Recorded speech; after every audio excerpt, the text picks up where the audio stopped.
100 वर्ष की खूबसूरत रहस्यमयी रानी। कभी कभी कुछ बातें इंसान की समझ से बहुत दूर होती हैं। क्या आपने कभी सोचा है कि कोई 100 साल की उम्र में भी 25 साल जैसा दिख सकता है? ये सच है। रानी चित्रा, क्या रानी ने उम्र को बंदी बना लिया था? कहते थे रानी ने उम्र और वृद्धि को न सिर्फ पराजित किया, बल्कि वह एक चमत्कार बन चुकी थी। रानी चित्रा अब 100 वर्ष की हो चुकी थी, लेकिन उसकी सुंदरता, उसकी जवानी, उसकी चमक, जैसे वो अभी भी एक नन्ही सी युवती हो। क्या यह चमत्कार था? लोग कहते थे उसके पास कोई जादुई शक्ति है जिससे वो हमेशा जवान रहती है। वो विशाल साम्राज्य की रानी थी और उसे कभी भी किसी ने बूढ़ा होते नहीं देखा। यही कारण था कि लोग उससे डरते भी थे और उसकी सौंदर्य से मोहित हो जाते थे। जब रानी सभा में आती, उसकी रौनक देखते ही लोग एक गहरी आश्चर्य में खो जाते। एक विशाल सिंहासन पर वो बैठती थी और स्वर्ण जड़ित वस्त्र रानी के जुड़े में विशेष गुलाब होते थे। लोगों का मानना था कि वह गुलाब भी नहीं मुरझाते हैं। रानी सुंदर थी और ऊपर से हमेशा जवान रहने वाली रानी कौन नहीं चाहेगा। इसलिए रानी पर मोहित होने वाले राजकुमारों की कोई कमी नहीं होती थी। किसे यकीन हो सकता था कि एक महिला जो 100 साल की हो, वो अभी भी वैसी की वैसी खूबसूरत दिखे जैसे कि 25 की उम्र में थी। क्या यह कोई दिव्य वरदान था? लोग कहते थे रानी को अमृता का वरदान मिला है। लेकिन क्या सिर्फ रानी का रहस्य उसकी खूबसूरती तक सीमित था? नहीं, एक और अजीब रहस्य था, रानी की शादी। क्या आप जानते हैं कि रानी ने कई बार विवाह किया, लेकिन क्या कभी भी कोई विवाह लंबे समय तक चला? नहीं। रानी के विवाह के पहली रात के बाद वो राजकुमार हमेशा गुम हो जाते थे। क्या था वो रहस्य? हर राजकुमार उसकी ओर आकर्षित होता, लेकिन कोई भी उसके पास कभी ठहरता नहीं था। आखिर क्या था जो रानी को इतनी रहस्यमयी और अद्भुत बनाता था? और फिर एक दिन एक नया राजकुमार आया। क्या उसे रानी के रहस्य का सामना करना था? यह युवा राजकुमार जो पड़ोसी राज्य से था, रानी के सौंदर्य और रहस्य में खो गया। क्या वो रानी के जादू से बच सकेगा? उसने रानी से प्रस्ताव दिया, मुझसे विवाह क्यों नहीं करती?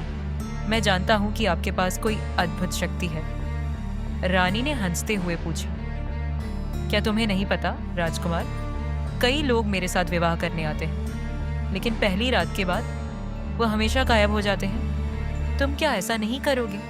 राजकुमार ने कहा, मैं भागने वालों में से नहीं हूं। मुझे तुम्हारी खूबसूरती और तुम्हारी रहस्यमय शक्ति चाहिए। रानी ने कहा, क्या तुम जान रहे हो, जो लोग मेरे रहस्य को जानने की कोशिश करते हैं वो अदृश्य हो जाते हैं। क्या तुम तैयार हो? लेकिन राजकुमार ने नहीं माना। उसकी जिज्ञासा अधिक थी और रानी का मनोबल उसे हरा नहीं सका। रानी ने कहा, हमने यह दावे पहले भी सुने हैं, लेकिन जिस आश्चर्य को देखने वो आते हैं, उसे देखने के बाद किसी को दिखाई नहीं देते। कई दिनों तक रानी ने उसे समझाने की कोशिश की, लेकिन राजकुमार अड़ीक रहा। रानी ने कहा, ठीक है, मैंने तुम्हें समझा दिया। अब जो होगा उसके लिए तुम खुद जिम्मेदार हो। रानी का विवाह एक बार फिर होना तय हुआ और राज्य में फिर से चर्चा होने लगी कि पिछलों की तरह यह राजकुमार भी एक रात के बाद अगले दिन गायब हो जाएगा। रानी के चेहरे पर एक अभिमान वाली मुस्कान थी। सारे राज्य को सजाया गया और रानी का विवाह उस राजकुमार के साथ संपन्न हुआ। विवाह की रात आई।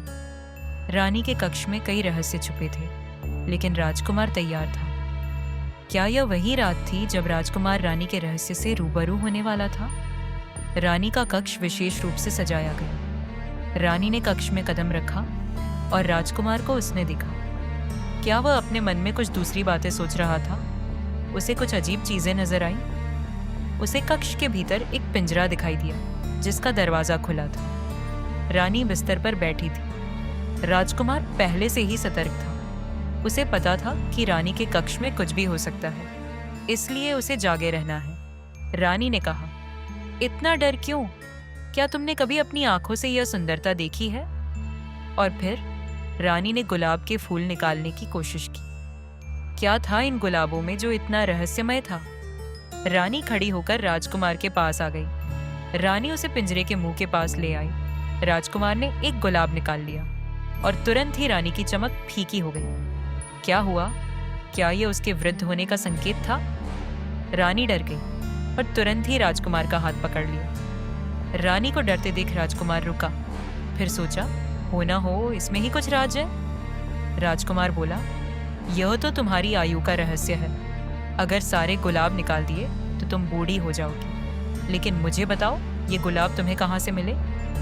रानी घबराई और बोली, अगर तुम मुझे यह गुलाब दे दो तो मैं तुम्हें सच बताऊंगी। राजकुमार ने गुलाब दिया, लेकिन जैसे ही उसने यह किया, रानी ने उसे पिंजरे में बंद कर दिया। क्या आपको विश्वास हो सकता है? राजकुमार अब एक गुलाब का फूल बन चुका था।